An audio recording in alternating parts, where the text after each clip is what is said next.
honorable guests, academicians, delegates, faculty members, researchers, students, ladies and gentlemen. Myself, Livina Image, Research Scholar, Department of History, University of Kerala, Karyata.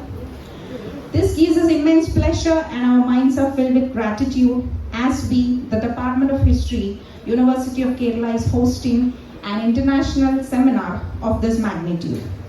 The Kerala University departments are known for its excellence in academia and contributing young minds and talented to the country without any distinctions. Our country is going through tough times. A platform is now being ready for discussing the pertinent questions of the society, as we call it, as marginalized or the oppressed or the minorities. Do they need to be heard or to speak in the language of a historian, as Gayatri Chakrabarti Spivak raised, quote, can the subaltern speak? And also the counter question, can the subaltern be heard? Indeed, we, on behalf of Mahatma Ayyankali Chair of the Department of History, University of Kerala, is going to open the vistas of knowledge as we are going to raise the question of the hour, titled Indian Society, Marginalized Sections and Social Justice, Experiences and Challenges. The Mahatma Ayyankali Chair of our department will be organizing this 3-day international seminar with great privilege, and we will be on the quest to find the answers of the relevant questions the nation faces right now and once faced, and hope not will be faced.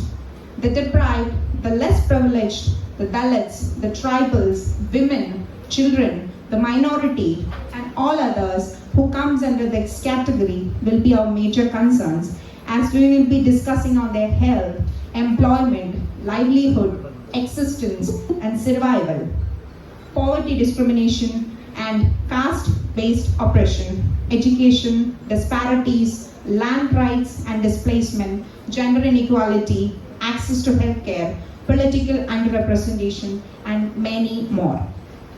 It is gratifying to note that our call for the international seminar received overwhelming responses from far and wide from the state of Kerala as well as outside.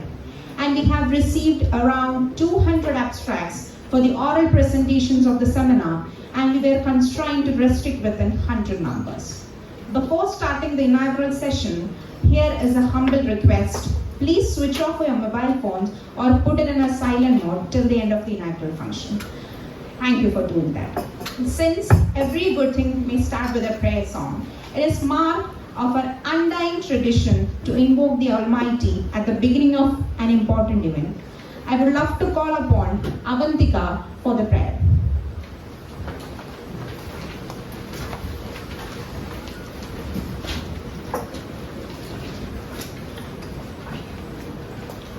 അഖിലാണ്ട മണ്ഡലമണിയിച്ചൊരുക്കി അതിനുള്ളിൽ ആനന്ദ ദീപം കൊളുത്തി പരമാണു പൊരുളിലും സ്ഫുരണമായി മിന്നും പരമപ്രകാശമേ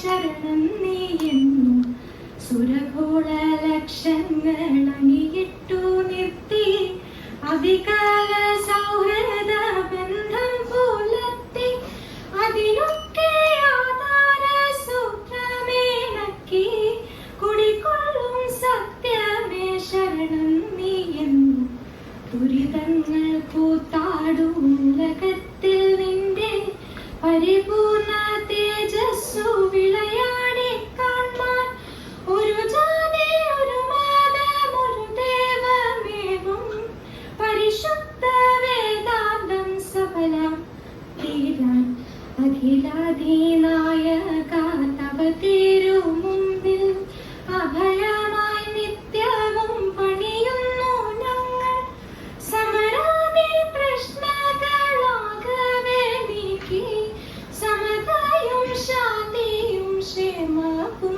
തിങ്ങി ജനതയും ജനതയും കൈകോർത്തിണങ്ങി ജനിത സൗഭാഗ്യത്തിൻ ഗീതം മുഴങ്ങി നരലോകമെപ്പോഴും ആനന്ദം തേടി വിജയിക്കാനിൻ തിരുനാമങ്ങൾ പാടി വിജയിക്കാനിൻ തിരുനാമങ്ങൾ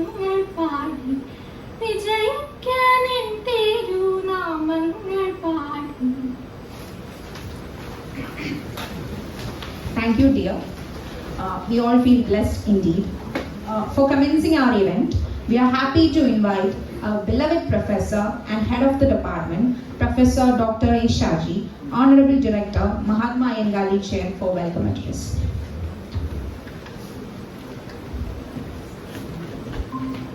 Most respected dignitaries and delegates present in the inaugural function of the three-day international seminar entitled Indian Society, Marginalized Sections and Social Change, Experience and Challenges.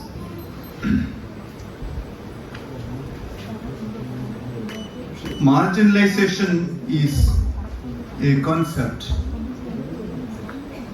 where a certain group or individual is made to feel like socially unacceptable due to their religion, caste, creed, race and sex.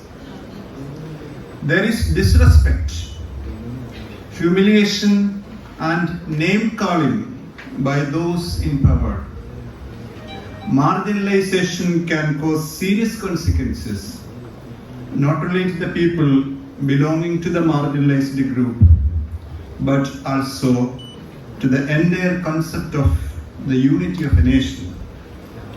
India is a secular country, thus marginalization is prohibited and discouraged by law. But people who are marginalized have relatively little control over their lives and the resources available to them. This results in making them handicapped in delivering contribution to their society. A vicious circle is set up whereby their lack of positive and supportive relationship means that they are prevented from participating in the local life, which in turn leads to further isolation. This is a tremendous impact on the development of human beings as well as on society at large. Women, people with disabilities, scheduled castes, scheduled tribes, elderly people, children, minorities, etc. comes under this category. The empowerment of marginalized groups through the acquisition of varied bases of power is a challenging task, and they are denied access to the power resources, and their struggles have been against the struggles of downtrodden classes. And empowerment of them coincides with emancipation from the structure of domination. It implies the process of redistribution of the power within and between the families and societies, and a process aiming at social equality, which can be achieved only by disempowering some structures, systems and institutions. Empowerment, however, is not simply the mechanical process of sharing, distribution and redistribution of power. Rather, it involves far wider changes in social and economic institutional arrangements, political ideologies, traditional practices, and even in the mindset of the marginalized people through consciousnessization. And dear participants, it is my privilege to have been asked to welcome our most respected invitees and other participants in the name of the Fraternity of Social Sciences and Mahatma Ayyankali Chair and the Department of History, University of Kerala. Today we have with us to chair the inaugural function of this conference, Dr. Sajad Ibrahim, Dean Faculty of Social Sciences, University of Kerala. He is a constant inspiration to all the social science departments of our university and a regular participant of all academic events. Sir, on behalf of the fraternity of the School of Social Sciences and Department of History, University of Kerala, I am delighted to offer the most hospitable welcome, filled with the desires, hopes and dreams all of us share. Welcome you, sir. We are fortunate in getting the most deserving person to inaugurate this meeting, and that's none other than Shri Prakash Yeswant Ambedkar, the grandson of Dr. B.R. Ambedkar, who headed the drafting committee of the Constitution of India. When we conceived the idea of organizing this international seminar, the first name that comes in our mind is none other than Shri Prakash Ambedkar. And when I called him, he has accepted our invitation without any hesitation. Dr. Ambedkar once said in the Constituent Assembly that political democracy cannot last long without social democracy. Such a polity, he said, would have liberty, equality, and fraternity as its core. Arguably, today we need to remember these goals and that they remain as relevant as in Ambedkar's time. I think it was with this objective in mind that Shri Prakash Ambedkar, the grandson of Dr. B.R. Ambedkar, formed and led and is still leading the Bharipa Bahujan Mahasangh party, which is very live in Maharashtra, and he himself assumed the charge of the Member of Parliament thrice. And sir, we are so much obliged to you for your magnanimity in accepting our invitation and reaching here on time. Dear participants, please join me in giving our chief guest the best cordial welcome. Welcome you, sir.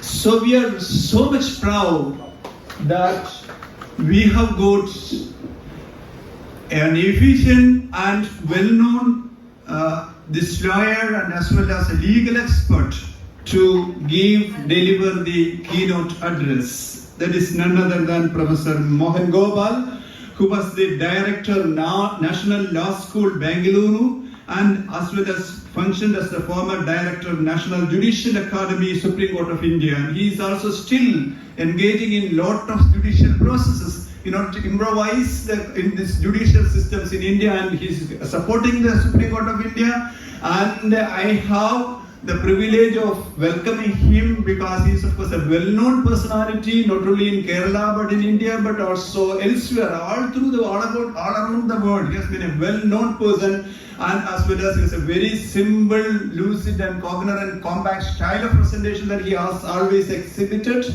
and his modalities, his views, values that he always exhibited towards the different social categories of the people, and his commitment to the Constitution of India. Everything is very, very praiseworthy. On behalf of the Department of History, I welcome you, sir, to this audience.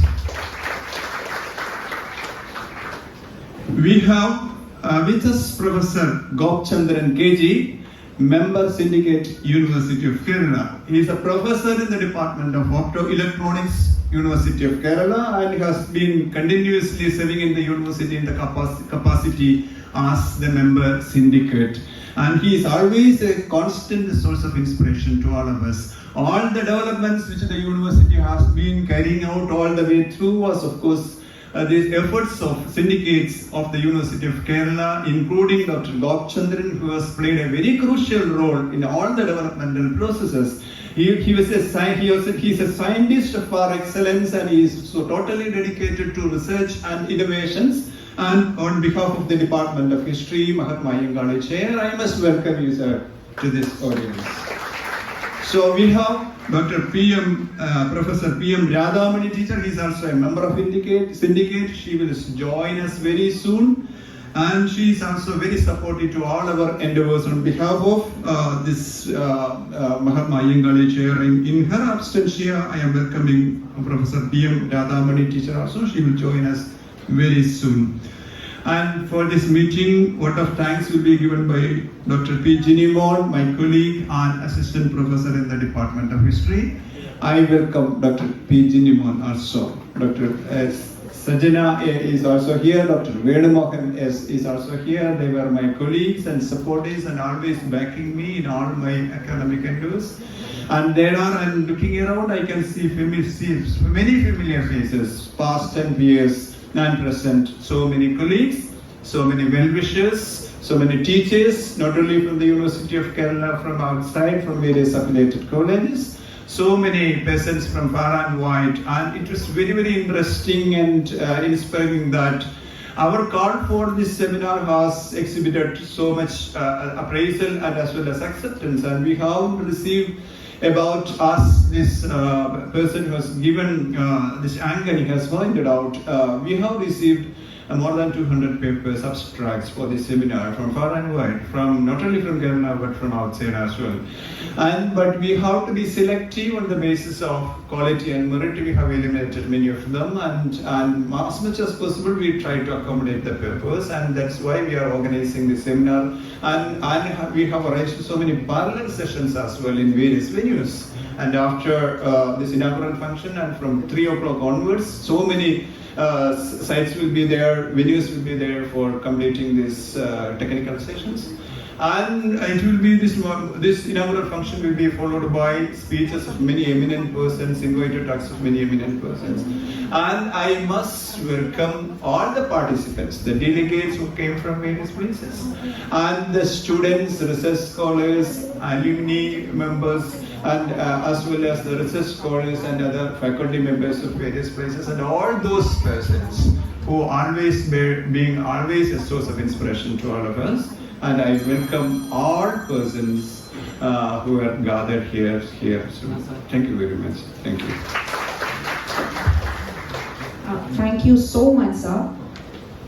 Next, Dr. Sajad Ibrahim, Dean, Faculty of Social Sciences, University of Kerala, is always a support strength to our humble initiatives. We invite you, sir, for the presidential address.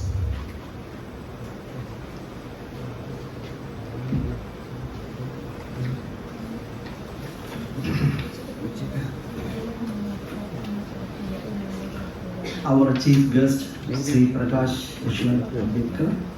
Another guest, Professor Mohan, Gopal, Professor Gopchandran, Professor Shaji, Anirudhan, Dr. Mohan, my colleagues, students and friends. First of all, I would like to thank the organizers for the invitation, for also the opportunity to deliver a brief address as presidential address. I begin with congratulating the center Mahatma Ayyankali Chair, Department of History, for organizing this very important topic, a seminar on this very important topic, in the sense that a topic which normally we ignore or we try to sideline. This is a topic we try to discuss, at the same time not address it in a proper sense. We have been focusing on this issue right from 1947. Unfortunately, nowhere reached in addressing these issues in a very systematic manner. Here in this context, I would like to quote an important article of the Indian Constitution, Article 39A of the Indian Constitution, which reads, quote, "The state shall secure that the operation of the legal system promotes justice on a basis of equal opportunity and shall in particular provide free legal aid by suitable legislation or schemes or in any other way to ensure that opportunities for securing justice are not denied to any citizen because of economic or other disabilities." I think whenever we discuss the issue of marginal section of people, we first highlight this particular or this important article in the Constitution. As you know that the marginality, I got the case of the quotation.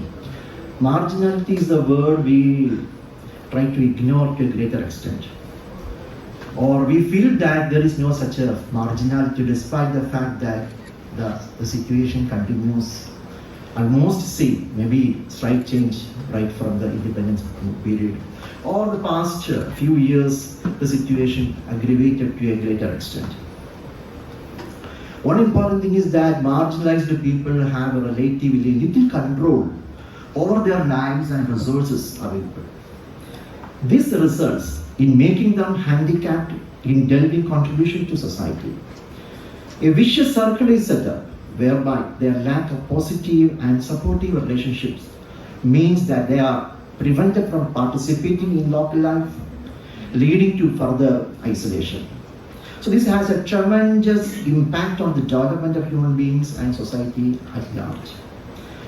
If you take the case of Indian society, one can see that it is highly stratified and hierarchical. The stratified and hierarchical nature of Indian society involves institutional processes that economically and socially exclude, discriminate, isolate, and deprive some groups based on caste, ethnicity, or religious background. These groups constitute a vast section of India's population and include low caste untouchables, tribals, and religious minority groups. They together account for about 1/4 of India's population. A vast majority of marginalized sections in India are under threat of development. They are deprived of adequate access to basic needs of life such as health, education, housing, food, security, employment, justice, and equity. In addition, the marginalized sections are unable to acquire and use their rights. Issues of sustainable livelihood and social and political participation of these groups exist as a major problem in India.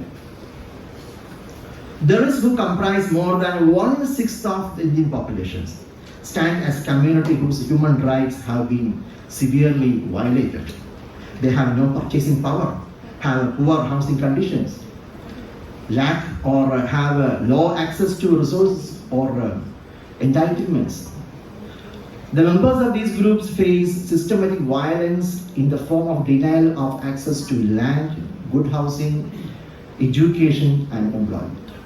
Exclusion and immense deprivation of low caste untouchables or Dalits are closely associated with the denial of property rights, civil rights, and lack of access to education. It is the institutionalized exclusion of the low caste untouchables from access to economic rights, civil rights, and human development, which has caused severe poverty and deprivation among them. Additionally, the Adivasis or tribals suffered from isolation, neglect, and exclusion of a type that caused considerable deprivation and poverty among them. The pathetic situation of the Dalits and Adivasis is a sad commentary on the development experience of the last 76 years of political independence. The issues of marginalized sections are highlighted in the election manifestos regularly. If you go through the election manifestos of political parties on the eve of elections, one can come across with a lot of offers, lot of promises. Unfortunately, this trend is something confined only during the election only.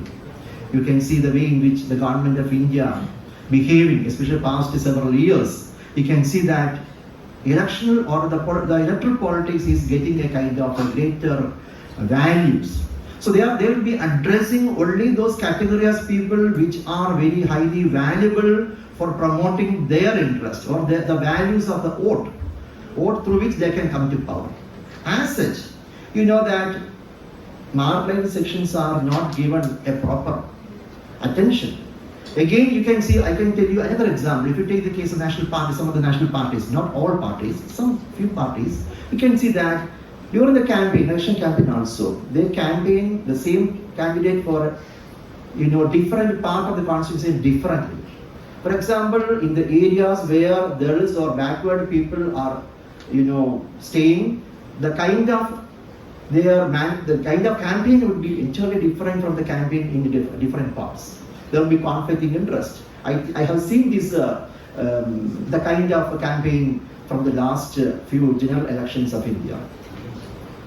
Now we can see that the poor people are victims of various atrocities. As the marginalized sections have no voice in electoral politics, the ruling parties in India completely neglect these sections. The empowerment of marginalized sections of India, or sections of society, and accountability of the government towards it are to be made conscious and fulfilled in the social, psychological, political, and economic spheres. Even the special packages, including reservation, have brought any change in the current status. For this, there must be a shift in Indian politics to incorporate the marginalized sections in the mainstream polity of the country. However, you know that there are many hurdles to overcome to promote social justice for the marginalized groups in Indian society.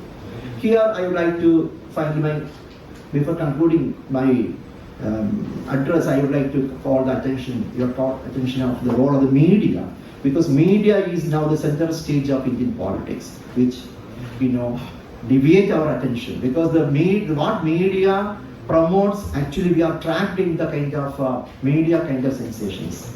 Here the media, as far as media is concerned, you know that they have no interest in addressing the issues of marginalized sections. If you go through the kind of developments, the atrocities they face in different parts of India, the reports appear in the media, you know, that are very, very, very less. And it is visible in the electronic media as well as, you know, in the print media. Maybe social media may be a different platform for these people. And we have only expectation on the role of judiciary. Still, lot of apprehension is that whether judiciary is also moving away from the common people. This is another important topic that we discussed. And finally, remember that only civil society has a very important role in addressing the issue of marginalized sections in India. Anyway, there are a galaxy of issues before here. I think here the organizers you know, conduct a good seminar in the sense that I think nearly 100 purposes are presenting here.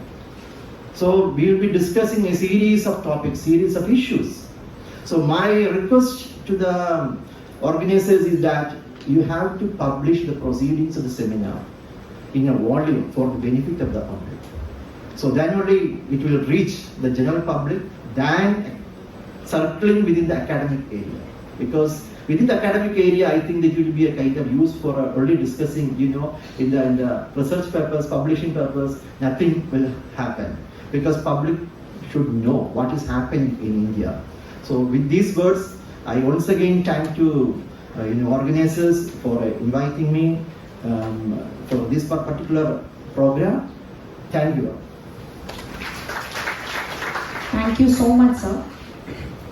Now, it is the time for the inaugural address. We are very fortunate to get the most suitable person to inaugurate this academic event.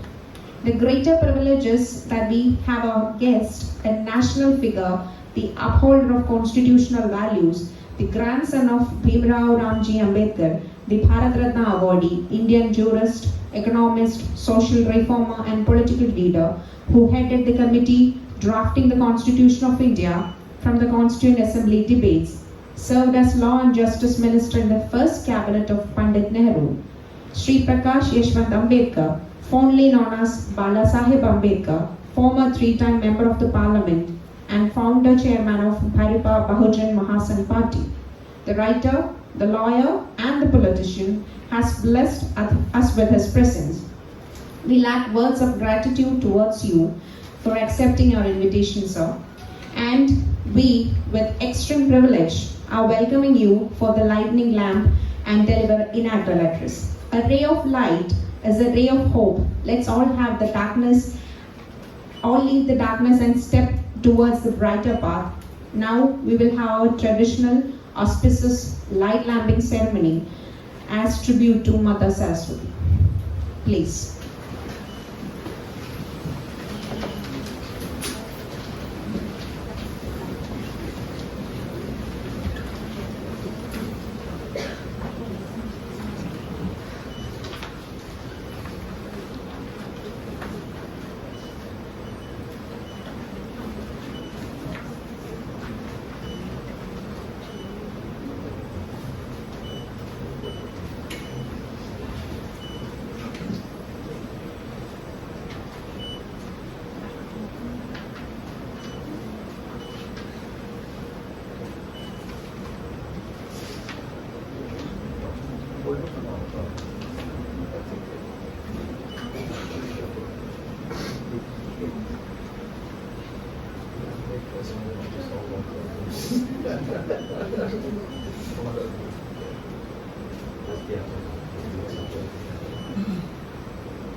It's one of my most important occasion, I would say,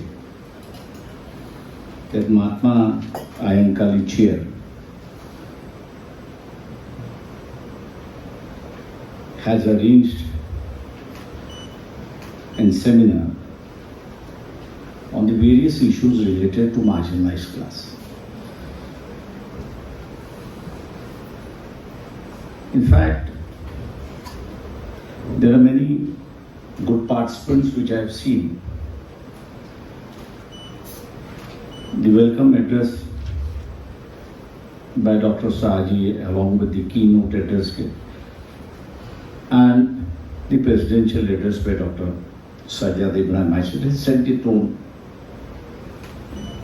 for this seminar.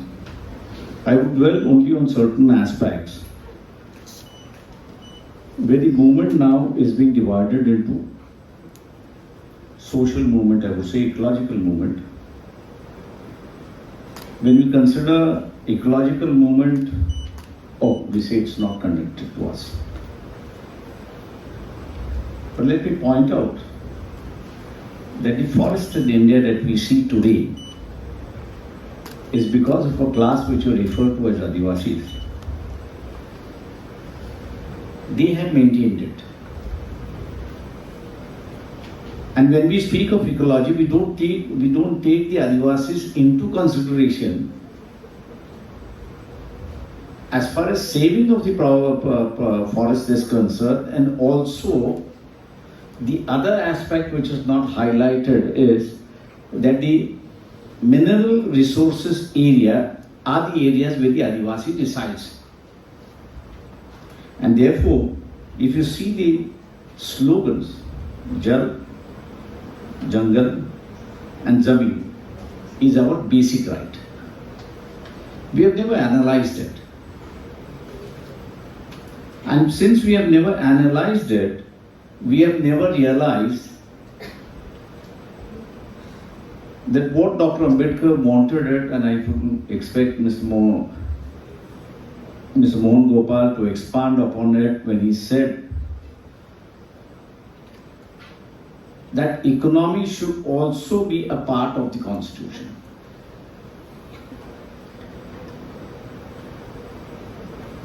We speak of marginalized class, that's true. But let me tell you, in the olden economic system, each class was taken care of. It was a sustaining society, even though a deterioratory society, exploitative society, or you can say a society based on hatred also. All these factors were present. But when we look at the modern economic system,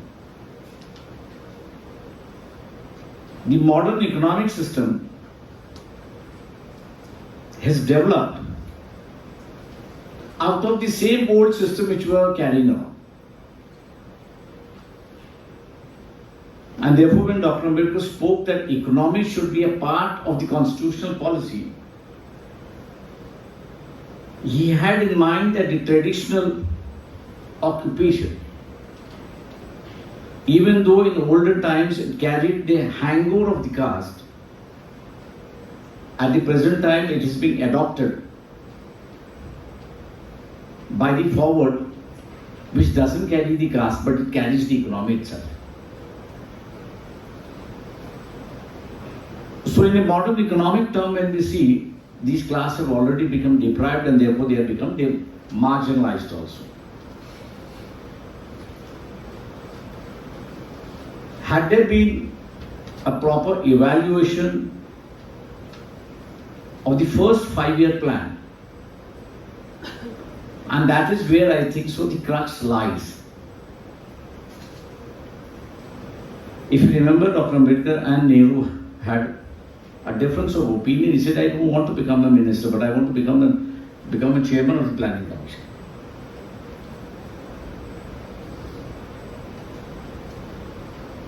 And that's where I think so the crux lies, that the first 5-year plan, which sets the industrialization model,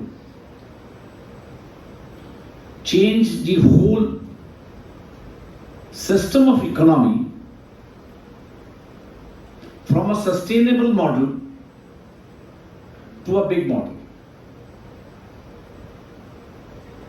From a sustainable model to a big model, which led to exploitation in a new form. And today we are discussing that same form of exploitation and how to enrich the marginalized class. The marginalized class may be on religious basis, or the marginalized class may be from the caste based oriented. To give an example, the first 5-year plan began with rice mill, which was, as we call it earlier, a hand pounding system. Had there been a technological change, making hand pounding into a mechanical system instead of having those boilers, rice mills, and where we have one ownership of a big rice mill, and you would have 10 other people with those mechanized old system, which would have been a sustainable model. We have just not to speak only of social discrimination. The social discrimination is also based on economic discrimination.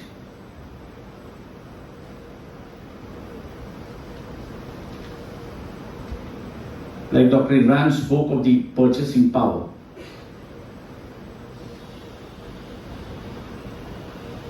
Yes, if the people is deprived of his purchasing power, then he becomes a dependable person rather than an independent person. The whole system, I would say, socially, politically and economically, instead of becoming self-sufficient, has become dependable economy, also socially and politically. Let's take the case of Ayyankali. Had he not asserted himself that I will move in a cart, had he not asserted for the rights of the education, there would not have been any change. People followed it.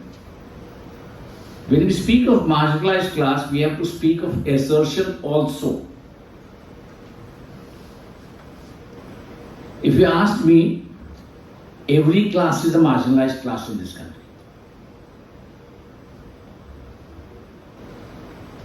If you base the community or the caste or the subcaste, none is in majority. It's only a political majority that is gobbled up. Otherwise, everybody is a marginalized. In this marginalized class, if a unity is sought to be brought out, then what Dr. Ambedkar said is that our whole theory should be based on building a fellow feelings amongst ourselves. This fellow feeling, I think so, is one of the most important factor in the reformist movement. When we speak of reformist movement, which is the second phase, we only talk of Arya Samaj and Brahmo Samaj. We don't speak of the other movements that have taken place in this country. Why is it so? The only reason which I see, either we lack the courage or we don't have the guts to say that this is what I have done. These are two factors which I am seeing. Therefore, assertion of oneself is one of the most important factors.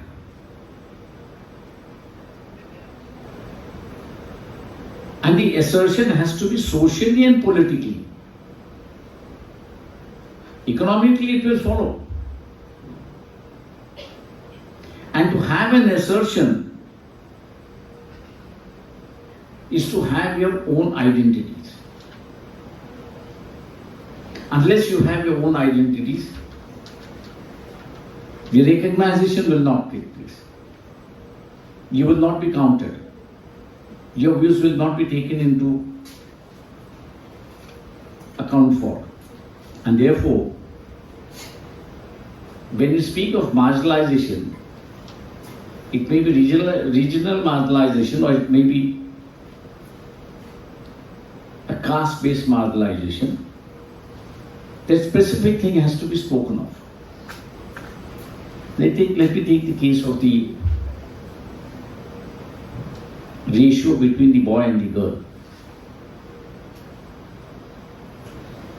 We say it's lopsided. We just use the word lopsided, we just give the figure of 800 to 1000. But we don't identify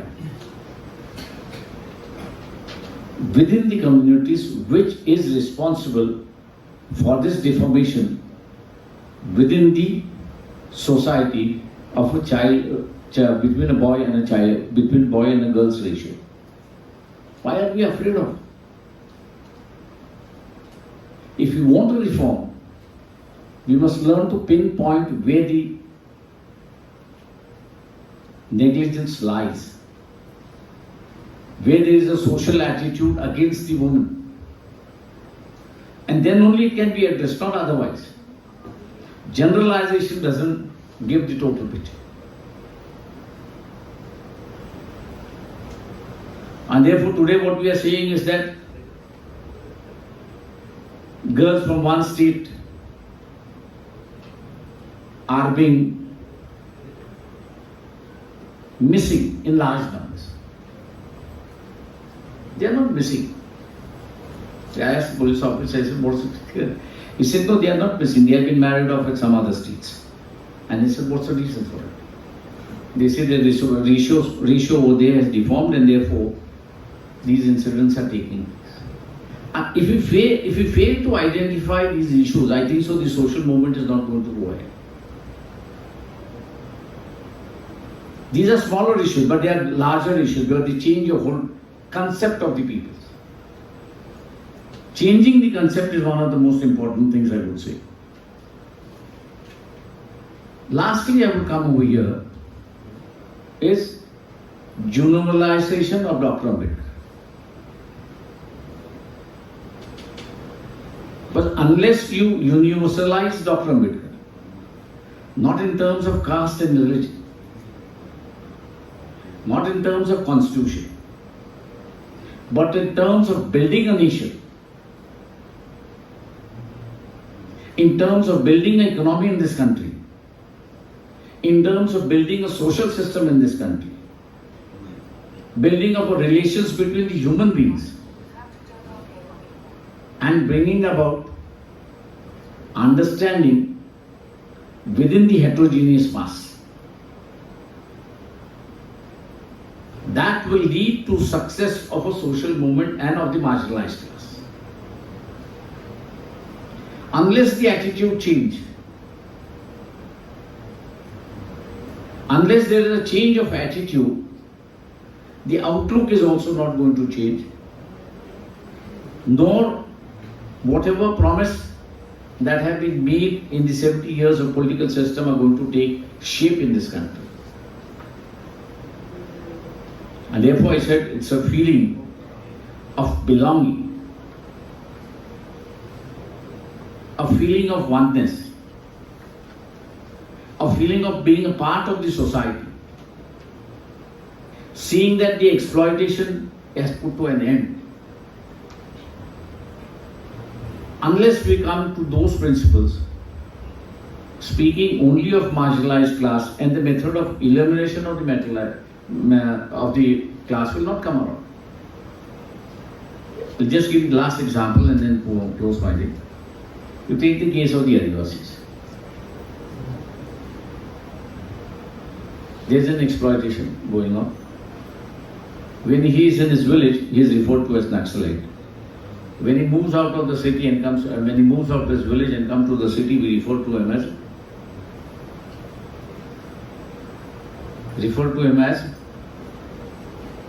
there's a word, new word that has been coined, urban Naxalite. If this attitude is going to continue, what change do you expect?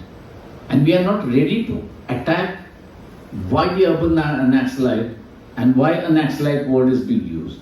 That is because of the exploitation of the minerals that is necessary. These words are related to the minerals. Or as I said, that even take the today's case of ethnicity cleaning within Manipur. It's also related to mining. Are we taking a stand that the Maitis who all along Hindus never claimed for the Adivasis have all of a sudden given the Adivasi status? Why? We are not ready to discuss all these things.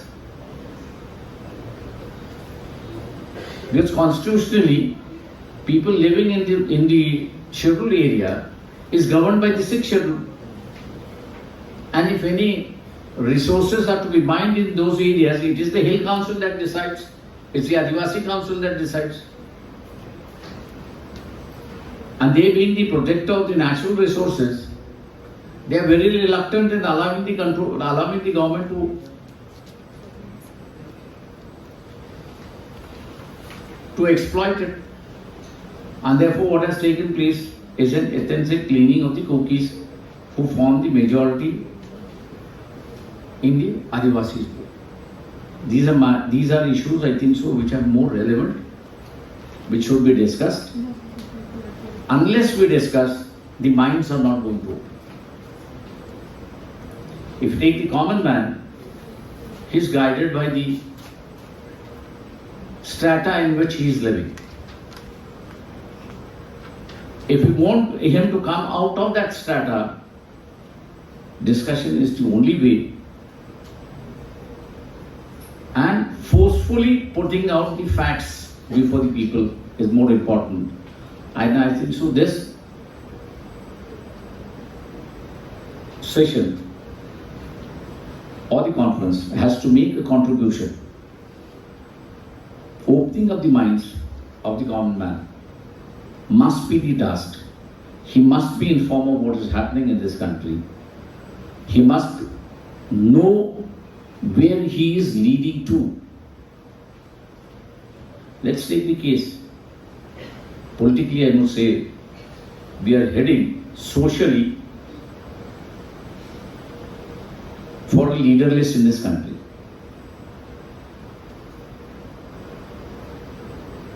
Statewide you take. The division is there in the states.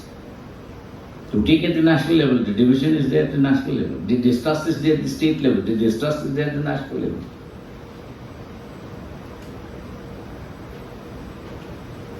If you want a society to be built, it has to have some basis. And what cannot be the basis, I think so, has to be forcefully put to the masses. And that is where I said universalization of Dr. Ambedkar is more important, because She gave two warnings: religion and caste are a bane to this society and to the nation.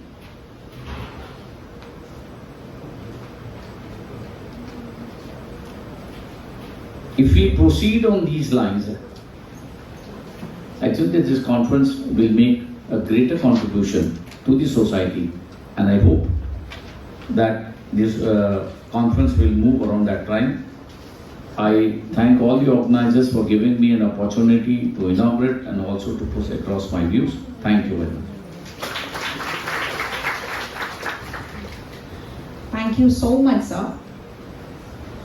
So the keynote address will be delivered by our esteemed guest, Professor Mohan Gopal, humanitarian, former Director, National Law School of India, Bengaluru, and Director of National Judicial Academy of the Supreme Court of India, Founder Chair of the National Court Management Systems Committee of the Supreme Court. He continues to work actively on current judicial and legal issues and reform of legal and judicial institutions. We are amazed by your generosity, respected Professor, as you accepted our invitation. Sir, please.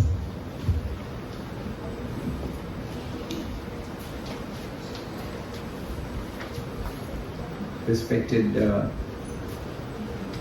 Dean of the Faculty of Social Science, University of Kerala, Dr. Sajad Ibrahim, respected Dr. Shaji Anirudhan, Professor and Head of the Department of History, Kerala University, and the Director of the Mahatma Ayyankali Chair, Shri Prakash Ambedkar, renowned social leader of our country, Professor Gopchandran, KG, and Professor P.M. Radhamani, members of the Syndicate, Dr. Mohan, Assistant Professor, Department of History, other distinguished members of the audience, members of the faculty, and above all, my dear students. First of all, let me thank Dr. Shaji Anirudhan for giving me this opportunity to share some thoughts with you on this extremely important occasion. I'm very grateful to have this privilege to hear Shri Prakash Ambedkar, because through him we hear one of the most inspiring voices that we have not only in India but in the whole world, Dr. Babasaheb Bhimrao Ambedkar. So let's, through him, through his presence, let's begin by paying humble tribute to the memory and undying contribution of Babasaheb Ambedkar. Let me also say it's an enormous privilege and an honor for me to be here in an event associated with Mahatma Ayyankali. In fact, I'm one of those who believe that Thiruvananthapuram should be renamed as Ayyankalipuram because it is the place where he was born, and it is high time we gave up the having a capital city named after Thiruvanantha. With no disrespect to Thiruvanantha, but the name must reflect the common people of this city. And I say so because I live only 5 kilometers from his memorial, and I go there often, and I am inspired by him. And in Babasaheb Ambedkar, in Ayyankali, in Narayana Guru, we find 3 very complementary but different sources of inspiration. And chronologically, we see here in Kerala, of course at the national level, we see first chronologically Jyotiba Phule, and then we see in Kerala Narayana Guru. Jyotiba Phule was a preeminent and inspiring voice demanding equality and standing up, resisting, to use Prakash Ambedkar's language, resisting, asserting against inequality. Narayana Guru came, and he is much misunderstood and misrepresented, associated with the Hindu movement of Adi Shankaracharya and the Vedic tradition, associated with the Raja Ramohan Roy's Navodhana Renaissance movement, which in my view was basically a Brahmin revivalist movement, and it's very wrong to associate, in my view, Narayana Guru with the Renaissance or Navodhana, or with Phule, who preceded him, which I'm sure that Guru was very much influenced by Phule's campaign and his thinking. But I think I see in each of these figures, Phule was, as I said, a person who spoke for equality and stood against equality. But where do we place Narayana Guru? I personally place Narayana Guru as the person who started an anti-Hindu movement against the Hindu religious identity. He was not simply an anti-caste thinker. He was not simply fighting for equality, but he focused on an issue which is now haunting us, the Hindu religious identity. And he took a very radical position, and he said, there is no such thing as a Hindu religion. So there was nothing to leave as far as he was concerned. He simply de-recognized it and liberated us from not only the Hindu social identity, but all organized religious identity. Gave us the opportunity, if we so wish, to liberate ourselves from that. And in the footsteps of that came immediately, a few years later, came Mahatma Ayyankali, who gave us a completely different dimension. He not only embraced deeply and fully the ideas of humanism and equality and liberty, but he claimed the public space for all of us. And if we are sitting here today, it is thanks to the sacrifice and struggle of Mahatma Ayyankali. He pushed society, he reformed the public space. He converted the margin into the core and the core into the margin. And for him, he wanted change now. He did not demand legislation to permit walking on the streets. He did not want reform. He wanted change now. I want this child to be admitted, this girl child to be admitted now into the school. I want to get on this road now.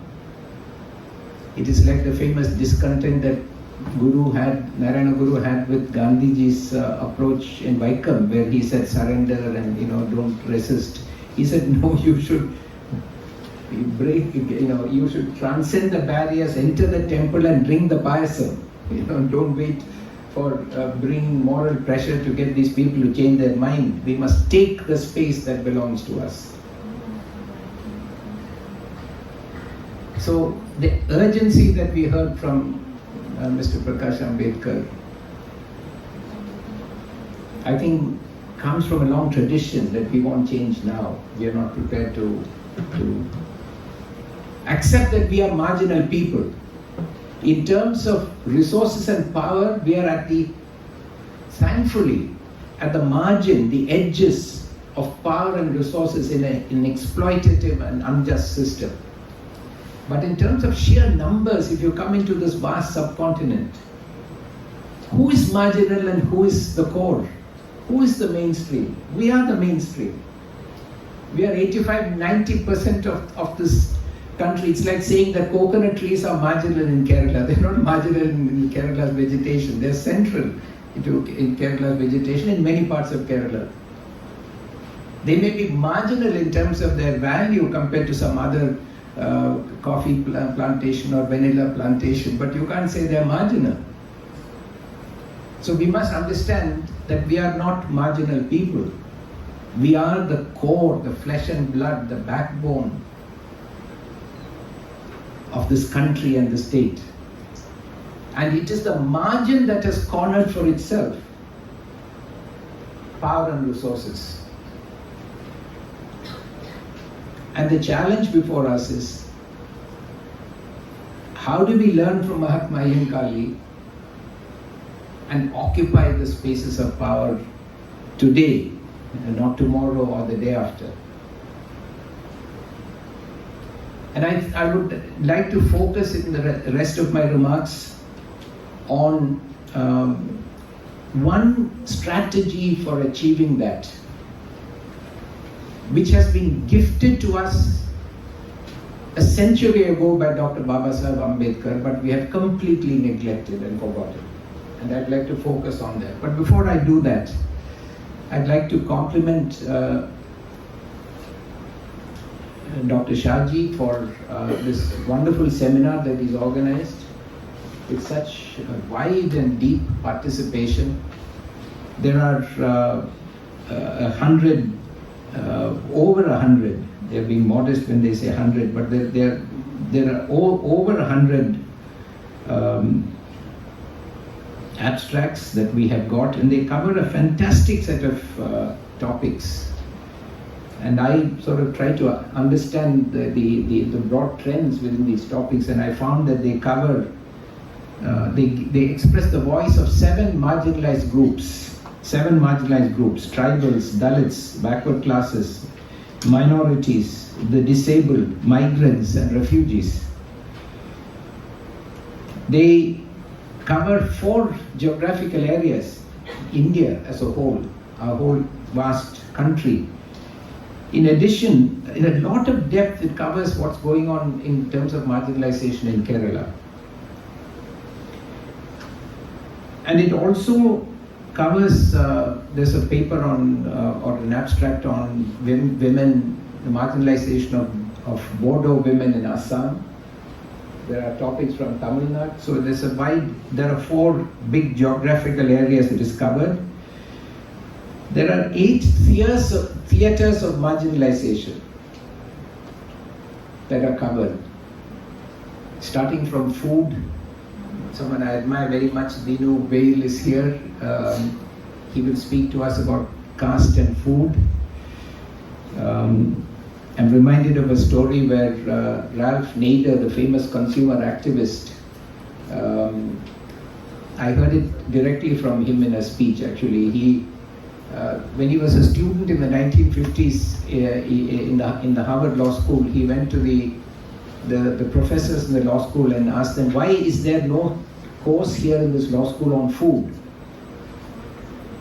And they scoffed at him.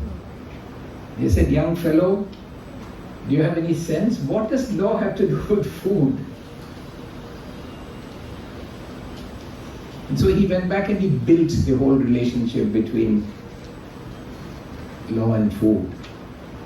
Similarly, when Dinu talks to us today about caste and food, I'm reminded of Ralph Nader asking what's the relationship between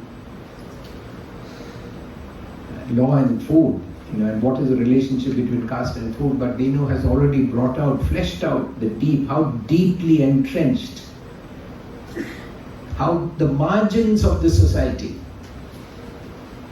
the 4 communities that form the oligarchy that rule India. No need to name them, but 4 communities that form the oligarchy that rule India. They are the margin.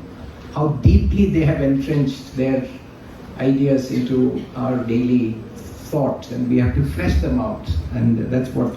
So we are looking at 8 theaters of marginalization in these abstracts, and we are looking at 6 systems of marginalization covered in these abstracts, and 11 struggles and movements resisting marginalization are discussed in these abstracts. And 9 leaders, including Mahatma Ayyankali and Babasaheb Ambedkar and Narayana Guru and Ayya Vaikundam and Amachadi, and they're all covered in this vast and rich set of papers. So I'd like to really recognize that. That's why I recognize the imagination and pay tribute to the imagination and the intellectual dynamism of all the young people here who, young faculty who came up with these abstracts and ideas, and that it shows the tremendous vibrancy of the academic community in Kerala and in the rest of our country amongst the mainstream population of India that have been marginalized in terms of power. And I'd like to pay tribute to that. So why I went into a little detail in this is to understand that the marginalization of the mainstream population by a marginal group has become very pervasive, very, very deep and very, very pervasive. And it is actually getting worse.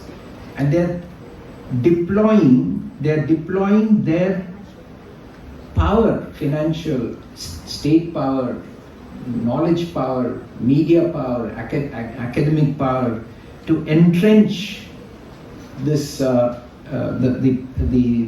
concentration of power that they have.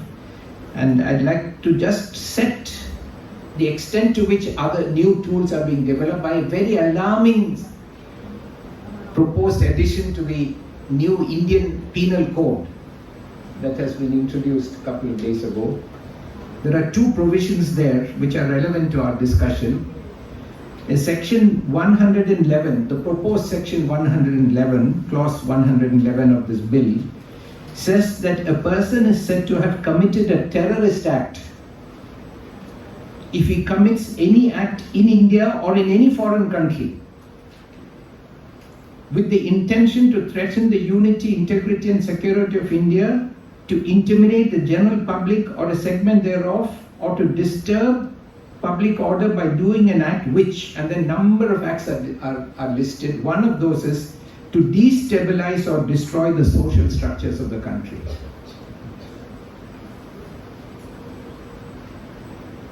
So attacking Chaturvarnya will be a terrorist act under this new law. Questioning marginalization. If Dr. Shaji heeds the very good advice given by Dr.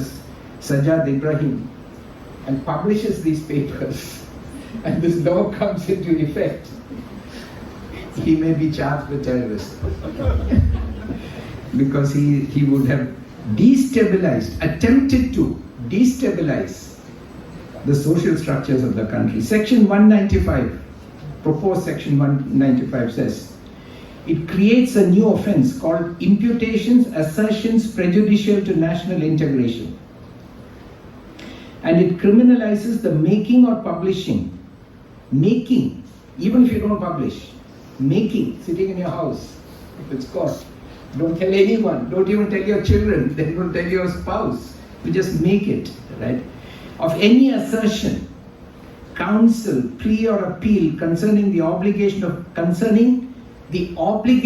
any class of persons by reason of their being members of any religious or caste or community, or such assertion, plea or appeal causes or is likely to cause disharmony or feelings of enmity or hatred or ill will between such members and other persons. In other words, it will become a crime to criticize.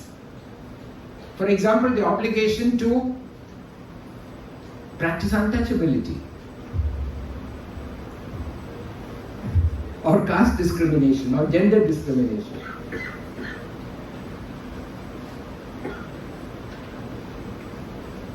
So this is how seriously and deeply the attack is taking place to silence us and ensure that the present structure of power is maintained. Now, how do we understand the present structure of power? And what solution? How did Baba Saheb understand it?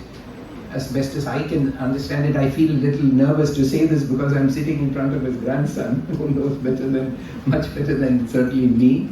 And a solution that he had, a very powerful solution he had to overcome the crisis that we face. First of all, I want to start with, I was telling Mr. Ambedkar that I believe that the constitutional law in our country should be studied only through the prism of Dr. Ambedkar, because his is the only non-caste view of the constitution. Otherwise, all our constitution scholars, almost without exception, are from privileged social backgrounds. And so it is their view of the world. If you want to understand the idea of India or the idea of the constitution or what its purpose was from the point of view of the suffering people of India, the depressed classes, not the marginalized classes, the depressed classes of this country, as he called them, then we have to go to Dr. Babasaheb Ambedkar. So he, in 1930, as we all know, he attended as one of two representatives of the depressed classes. He attended the first roundtable conference, where he made extremely important interventions, foundational interventions, which he had been preparing for a long time. It was not that he just thought of it in London. And these foundational interpretations, I want to highlight two aspects of that. He made a speech in which he said that when the British leave, India will be governed by, power should not be handed over to an aristocracy or an oligarchy. It should be handed over to the people of the country. He used the word oligarchy. And he warned the British that unless you put safeguards, when British leave, power will go to an aristocracy and an oligarchy. He said this in November 1930, nearly a century ago. On this basis, Dr. Ambedkar presented a memorandum to the Roundtable Conference with 8 safeguards for the depressed classes, constitutional safeguards, including one safeguard called fundamental rights. To me, this is the foundation of the Constitution of India, this memorandum containing safeguards for the depressed classes. Now, in providing these safeguards or in submitting these safeguards, Dr. Ambedkar said something extremely profound and extremely important. He said everyone comes to this roundtable conference with a demand that we all agree with, which is we want responsible government in India. Responsible means elective government. And the British also were looking at how to bring in some type of responsible government that will not threaten their rule and their power. But he demanded full responsible government. He said that everyone wants, I also want. But he said there is a second thing that is very important to the depressed classes. And I'm making this demand on behalf of the depressed classes. He said India should have not only responsible government, India must have representative government. To avoid power being handed over to an oligarchy or an aristocracy, India must have representative government. And he emphasized that this is of great importance to the depressed classes. To implement this demand or to operationalize this demand, Dr. Ambedkar put in these 8 safeguards, 2 conditions pertaining to representative government. Condition number 4 and number 5. Condition number 4 was representative legislature. There he asked, there was already a very important political controversy in India, and the British had from 1909 started to implement that, but he basically said we want separate electorates for the depressed classes, because depressed classes did not have separate electorates. Some minorities had, commerce and industry had, university groups had separate constituencies and electorates, but not depressed classes. So he demanded separate electorates for the depressed classes. For 10 years, not perpetually, for 10 years. Why? So that leadership will develop amongst these classes. On one hand, there was Mahatma Gandhi sitting in the roundtable conference and saying, I speak for every Indian, every group of India. I am the only person. Jinnah go home, Ambedkar go home, I speak for all Indians. Dr. Ambedkar never said to the roundtable conference that I speak for anyone, including the depressed classes. He said, I want separate electorates for the depressed classes because I want new and fresh leadership to develop amongst them through this process. For 10 years, after which we should have reservation, but not separate classes. That was on the legislature. On public employment, condition number 5, by way of preamble, he said, public services in this country, executive and judiciary. And this is fundamental to the marginal group gaining power. The Hindu upper caste, his words, have monopolized the public services. And they are using this monopoly power to favor themselves and deny, I'm quoting him, justice, equity and good conscience to the depressed classes. And therefore, he said, there must be a public service commission at the federal, national level and in every state, constitutionally established, with the constitutional responsibility to ensure that the recruitment into public services, executive and judiciary, are regulated so as to ensure due and adequate representation for all communities. The legislature, I omitted to mention, he had demanded due and adequate representation for depressed classes, not for all communities. I don't have time to explain how significant the difference is, how significant and profound the distinction he made between due and adequate representation in the legislature for depressed classes and due and adequate representation for all communities in the executive and the judiciary. How profound that was, I don't have time to explain, because I realized it when I was arguing a case in the Supreme Court on the exclusion of OBCs from the UP local self-government elections. So I don't have time to get into that, but it's a very profound distinction. It was not just a small distinction.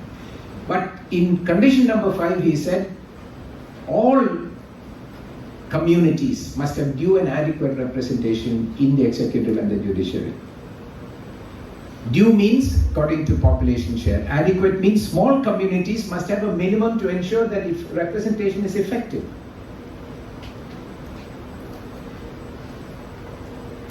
And this is to be done by the regulation of recruitment into public services. So he never used the word backward, he never used the word reservation in the context of public employment. He said regulation of recruitment for representation. It is for this purpose that he intervened, and it is only because of this intervention that we have 16(4) reservations in the Constitution, where because of the compromise that took place, the word reservation came, but the word representation was put by Babasaheb Ambedkar. And the word backward classes means backward in representation. There can be no other purpose, because the whole clause deals only with representation. So Dr. Ambedkar identified the problem, the risk that India will be ruled by an oligarchy.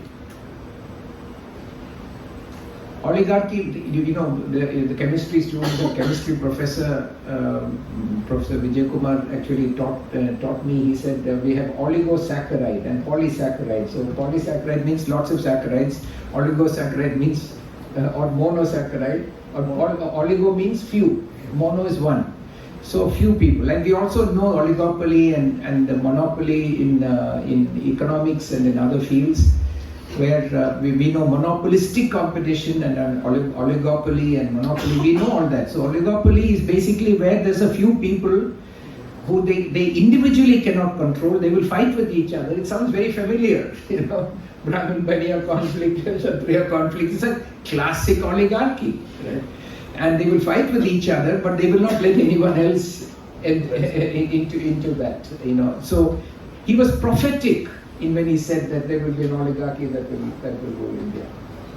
And he proposed the most effective, peaceful solution to end the oligarchy, which is representative government. Now I'll give you a very quick example to show how effective it can be. Take the Indian Supreme Court, with which Mr. Ambedkar and I were all very familiar. We have 34 judges in the Supreme Court. But the numbers always keep changing, but roughly 15 or 16 of them are supposed to be only Brahmins. There is, I think, 2 scheduled castes, maybe 1 Muslim, something like that. If you look at the Malayalis who went to the Supreme Court in 73 years from Kerala judges who have gone, there are 2 Dalits from scheduled castes and 2 Muslims. There is not a single Irava person who has become a judge of the Supreme Court of India from Kerala or from anywhere else, obviously. There's not a single person with the name Yadav who's ever become a judge of the Supreme Court of India. Except for these 2 Dalits and 2 Muslims, everyone else belongs to the 2 oligarchic communities of Kerala. I don't want to name them. More power to them, I love them, respect them, but they are just telling facts.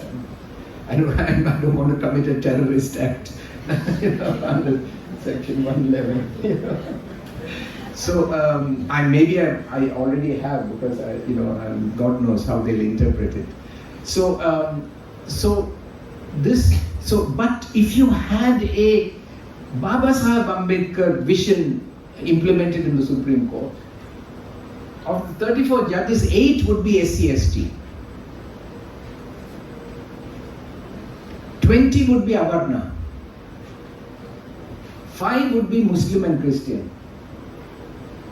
And maybe to ensure, because Baba Sahib insisted that 50% must be open, he insisted that all communities must have representation in the executive and judiciary. We'll have to give one seat to the oligarchic communities to give them representation in the Supreme Court. Now imagine the kind of jurisprudence that would emerge from a Supreme Court with 8 scheduled caste, scheduled tribe judges. Will they permit this destruction of the natural resources and the relationship between scheduled tribes and the natural resources? Now you need critical mass. You can't have an odd. You have marginalized them in these institutions. You have marginalized the mainstream inside these institutions.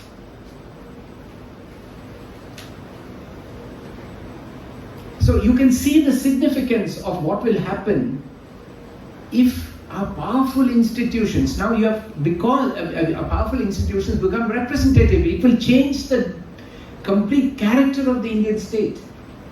And our constitution has a potential, if coupled with representative democracy, to bring about enormous transformative change in our country. All you need is this magic ingredient of representative democracy.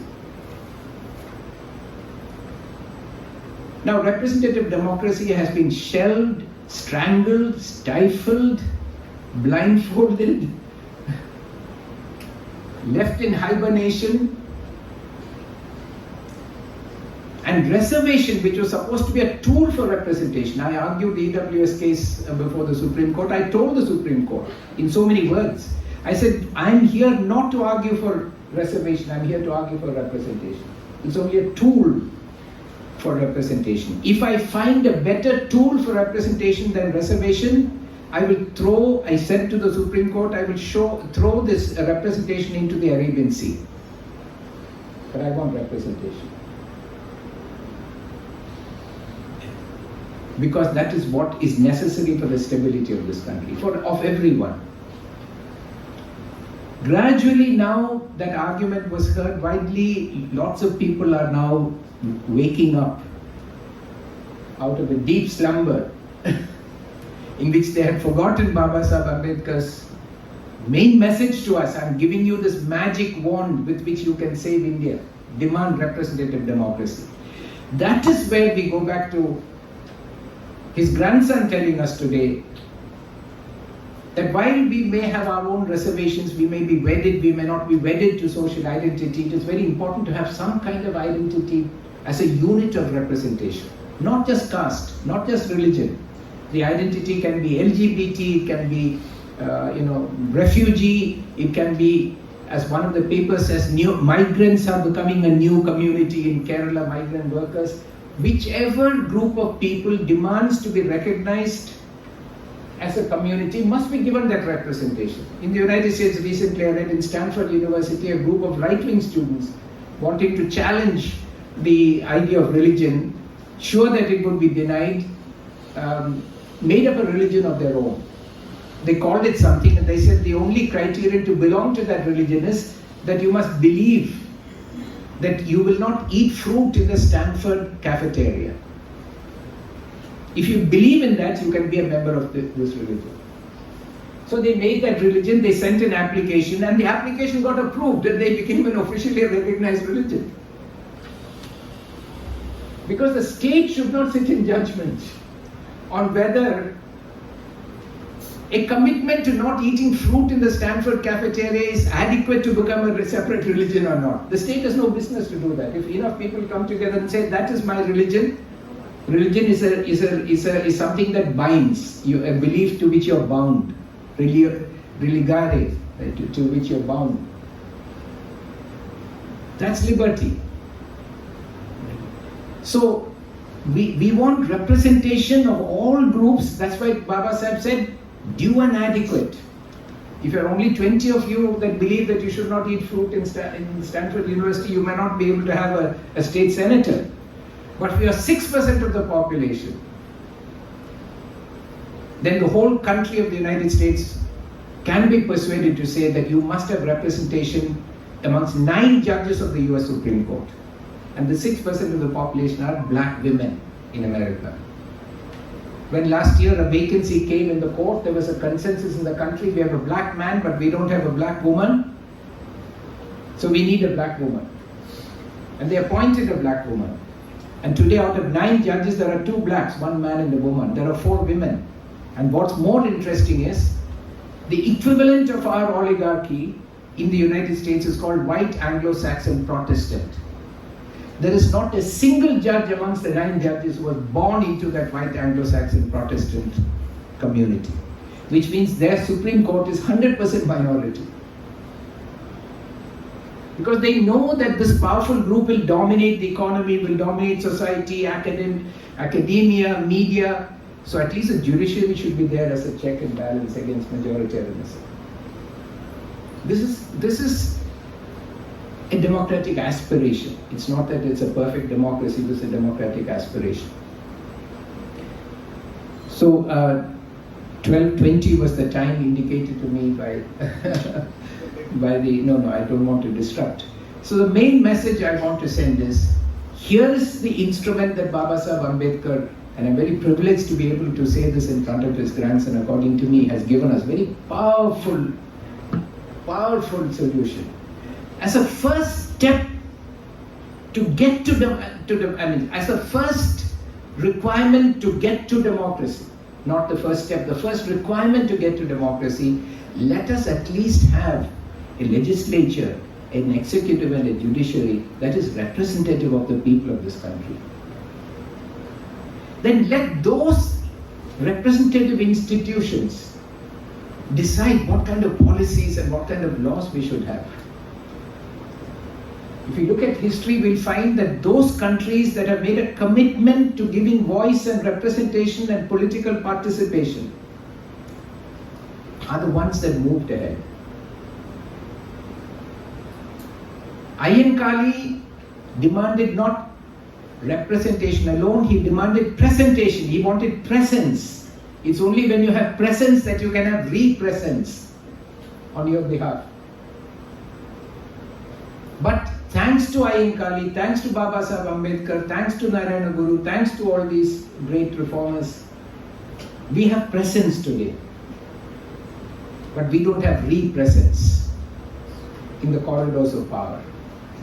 And for that, Dr. Baba Sahib Ambedkar has given us probably the only constitution in the world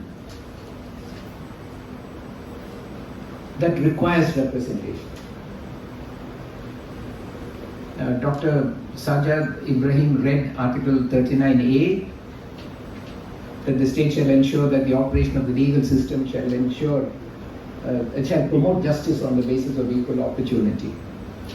But one article before that is Article 38, and I'll end with that. And Article 38 says that the state shall promote the welfare of the people by securing as effectively as it may a social order, not economic order or political order, a social order in which justice, social, economic and political, shall inform all institutions of national life. That is the very purpose of this republic.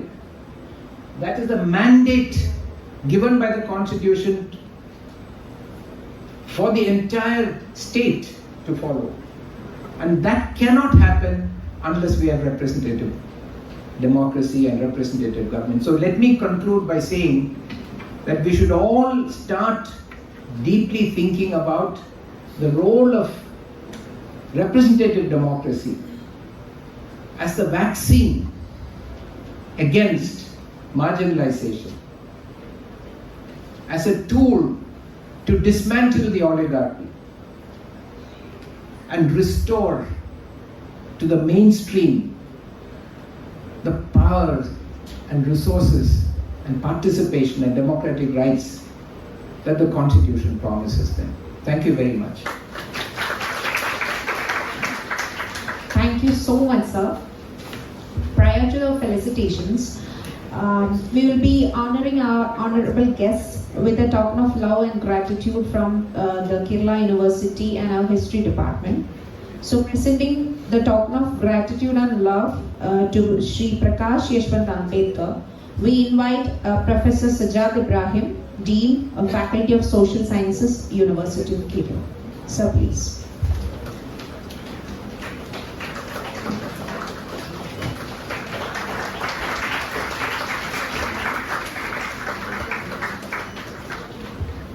Next, presenting the token of gratitude to Professor Mohan Gopal, we invite Professor P.M. Radhamani, Member Syndicate, University of Kerala. Ma'am, please.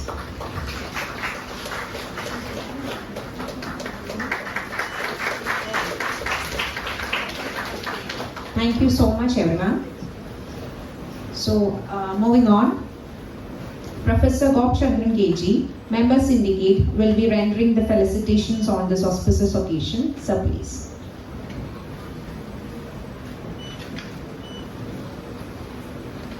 Respected President of this inaugural session, Dr. Sajad Ibrahim, most respected distinguished guest, Sri Prakash Yeswant Ambedkar, sir, Professor Mohan Gopal, Professor P.M. Radhamani, Dr. Shaji and Yeswant, Dr. Mohan, my colleagues, Dr. Sajina, Dr. Mohan, dear participants and friends. University of Kerala is actually very happy to note that the Mahatma Ayyankali chair of the Department of History is organizing this wonderful international seminar. The seminar is titled very meaningfully, the Indian Society Marginalized Sections, Social Justice, Experiences and Challenges. University is actually highly honored by the presence of Sri Prakash Yeswant Ambedkar, the grandson of B.R. Ambedkar, and Professor Mohan Gopal today morning. We were listening to the thought-provoking speeches of these two esteemed personalities, and I think that they have well narrated how to progress the various sessions of this international seminar. They were asking very provoking questions, how much society has paid back for protecting the ecology and the minerals of our country, as well as the importance of representation in various bodies. I think as a science teacher, I think today it is most important also to empower the marginalized sections with knowledge. And I wish all success for this international seminar and congratulate Department of History for organizing this seminar. And I especially welcome all the participants to our campus. Thank you. Thank you so much, sir, for your kind words. Next, for rendering felicitations, we will be welcoming Professor P.M. Radhamani, a Member Syndicate, University of Kerala.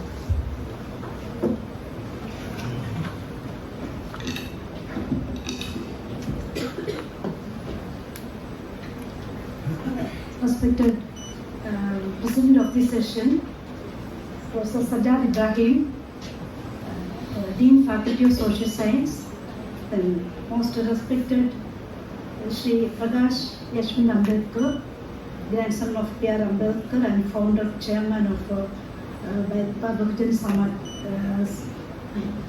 Mahasangh party.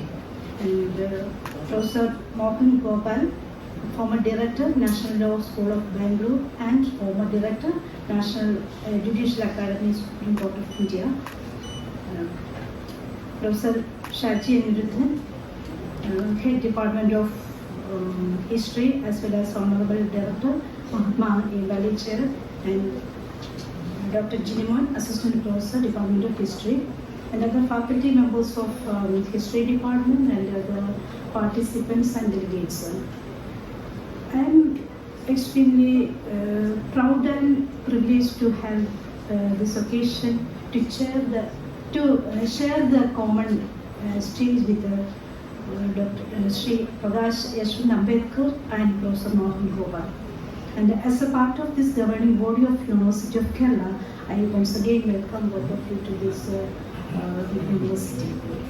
And Mahatma Ayyankali Chair is a prestigious project instituted by the last Syndicate and Professor Shaji, and it is actively work with this different aspect of this aim of this chair. And first of all, I would like to congratulate Shaji sir for organizing such a wonderful seminar, international seminar. I think to study this, the progress of the transition of our society as well as culture is very important as that of the study of the science. And all the students should, or the present students should, surely they are aware about the transitions of our society. And Ambedkar, I think this Mahatma Ayyankali Chair can make a lot of contribution to this field also. In the coming 3 days, I think a lot of deliberations are there by the eminent personalities and also paper presentations. This mentioned, earlier mentioned, there is more than 100 papers are also here. I think there will be a lot of discussions in this different aspect of marginalized group, and I think this will enrich your knowledge in the specific field, and should all the participants should get benefit out of it. I wish all the success of this seminar. Thank you very much.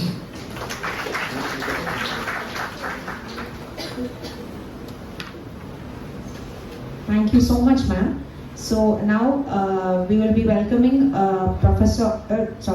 P. Jinimon, faculty member of our department, for entering vote of thanks.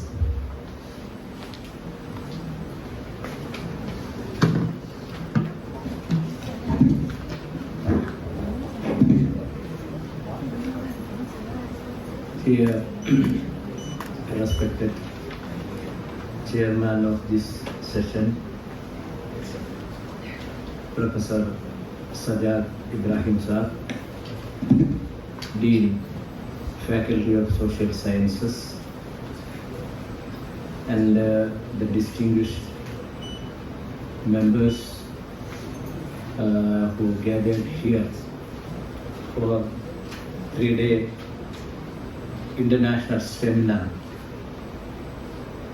on Indian society, marginalized sections and social justice, experience and challenges, organized by the Mahatma Ayyankali Chair and the Department of History, University of Kerala. As we know, the Mahatma Ayyankali Chair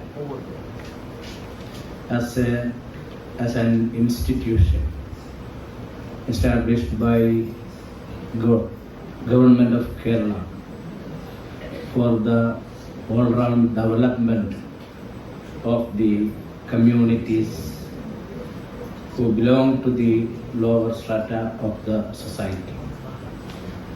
Mahatma Ayyankali was a great visionary and stood for the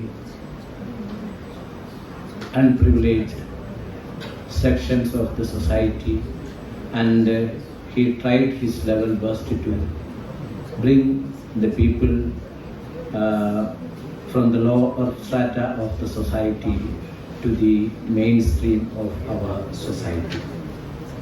Here, the 3-day international seminar, as discussed earlier, it is trying to understand various aspects regarding the various facets of Indian society and the causes of marginalization and the problems of social justice and the various challenges facing by these communities in different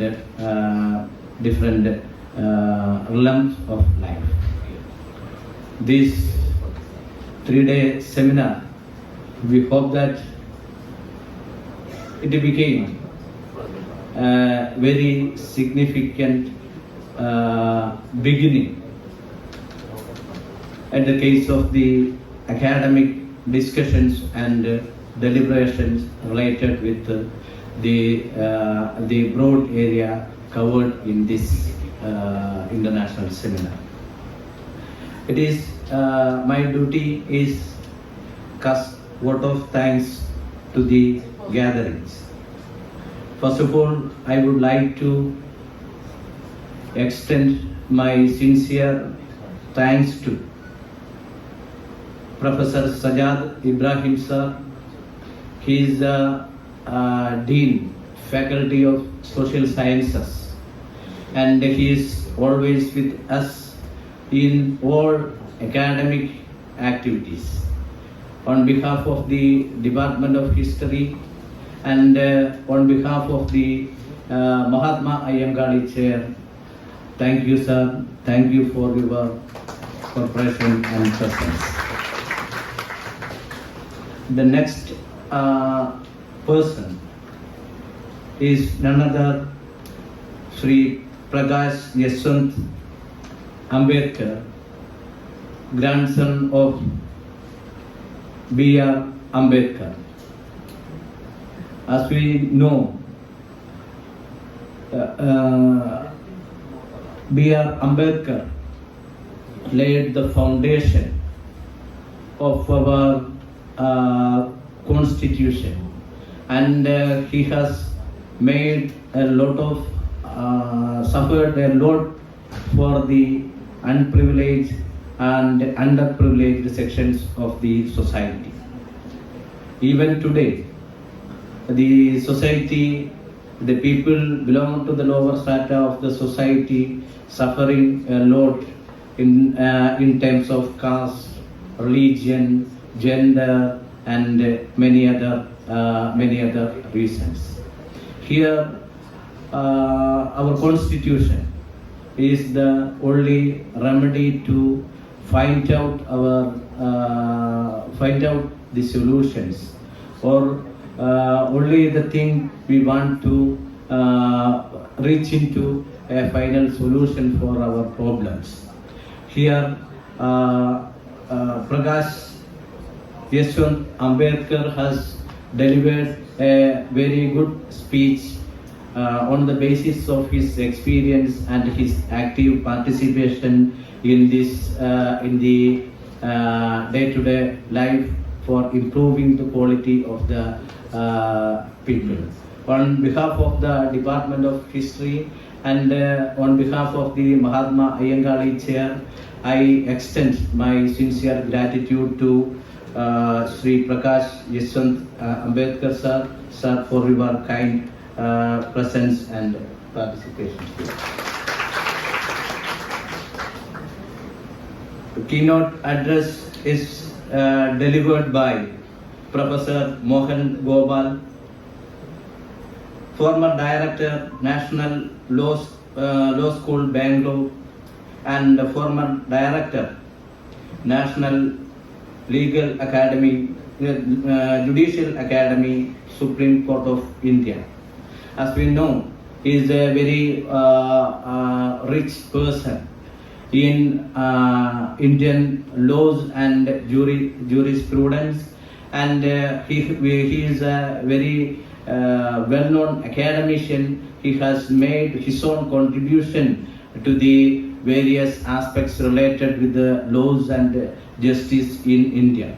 His contemporary writings on the front row magazines and the journals is a textbook and guidance for the not only the students of laws and jurisprudence, but the students from various walks of life, including history and other social sciences. Sir, thank you for your presence.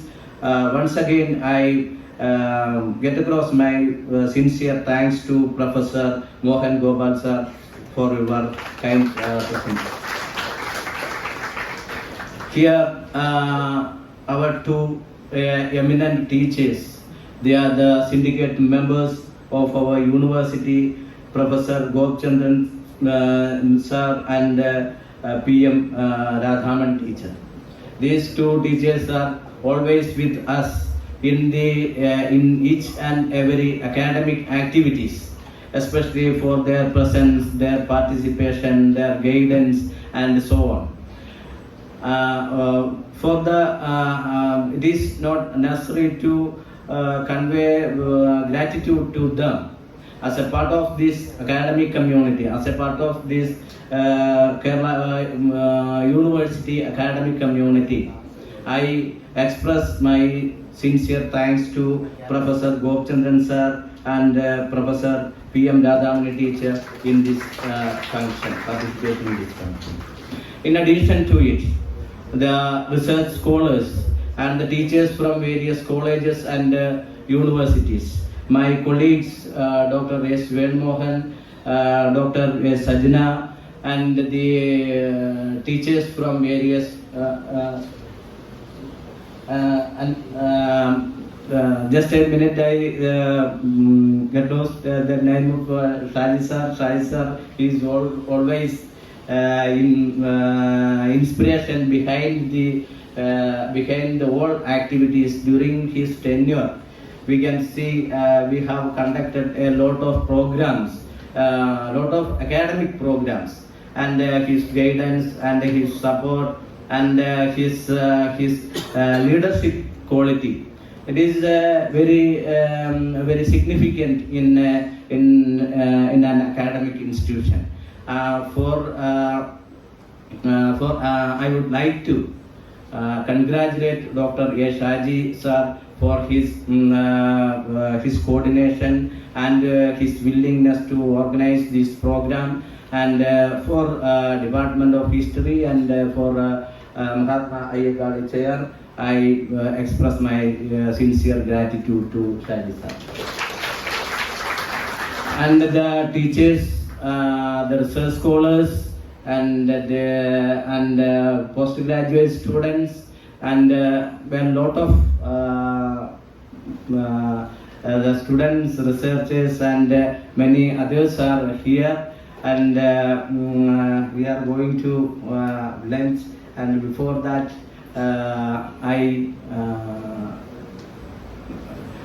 get across my sincere thanks to all for the participation and your presence here. Thank you very much.